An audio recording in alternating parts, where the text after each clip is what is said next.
apples baking or cooking combined with cinnamon, these blondies are just stunning. And it starts with the apple filling, the center of the blondies.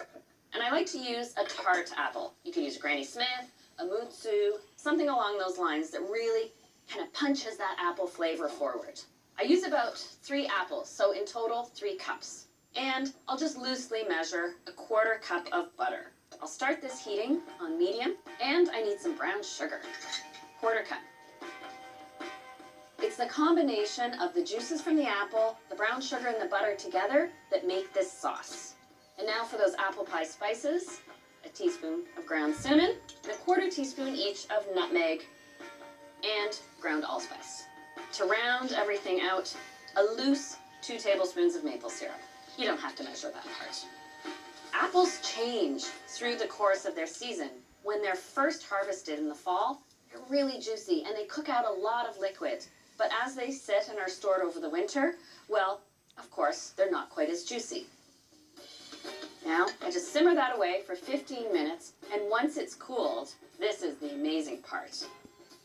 You can see how the pectin has really thickened up the sauce.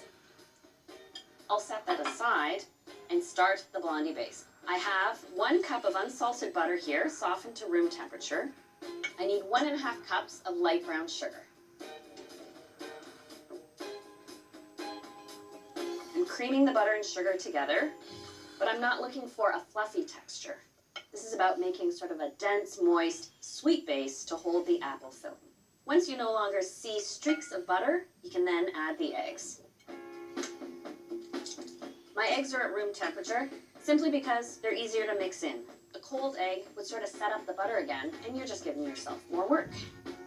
First egg is blended in, so I can add the second.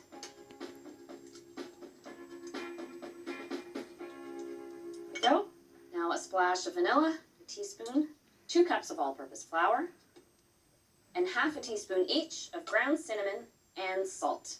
You'll find that this batter is the same consistency as a cookie dough, except the way it bakes up is with a bit of crispness on the outside, but it's got this soft, sweet center. I want to scoop out about a cup. You can measure it if you really want to, but again, this is kind of a rough measurement. By adding 3/4 of a cup of oats to this 1 cup of the blondie base, I'm actually making an apple crisp topping for my squares. Here we go. So I've got my oat topping, my blondie base, and the apple filling for the center. I've taken an 8-inch square pan, greased it lightly, and lined it with parchment. Now I'll scoop the blondie base into the bottom of the pan, press it a little bit, but then I find it's easiest to just get in there with your fingers to press it into the bottom of the pan. Go, now I know it's in each of the corners nicely. Now the apple layer goes right on top. And take a moment to spread it evenly across the base. And then lastly, this crumble topping. Just like making an apple crisp, I just arrange little pieces on top. It's such a simple recipe, but really, it's kind of kooky. You've got an apple pie, a square, and a crisp all in one pan. Now I'll pop this into my 375 oven and let it bake for about 35 minutes. That sets the base, and when you see a nice golden brown top to your crisp topping, you're all set.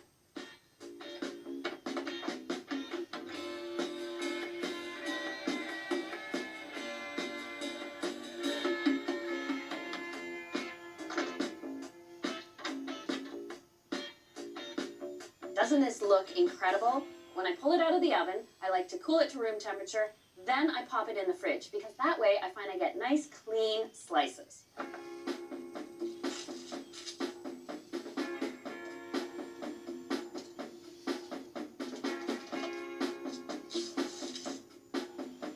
These are rich because of that blondie base. So what I'll do is cut each large square into a triangle. And it's your choice if you want a little whipped cream, maybe a bit of caramel sauce, or there is always the cheddar cheese option. Goes well with a slice of apple pie. You've got that blondie base with its sweetness, the apple layer with the cinnamon, and then of course the crisp crumble topping with the oats. And now that you've got something basic under your belt, you're ready for the next level. Taking a Canadian classic dessert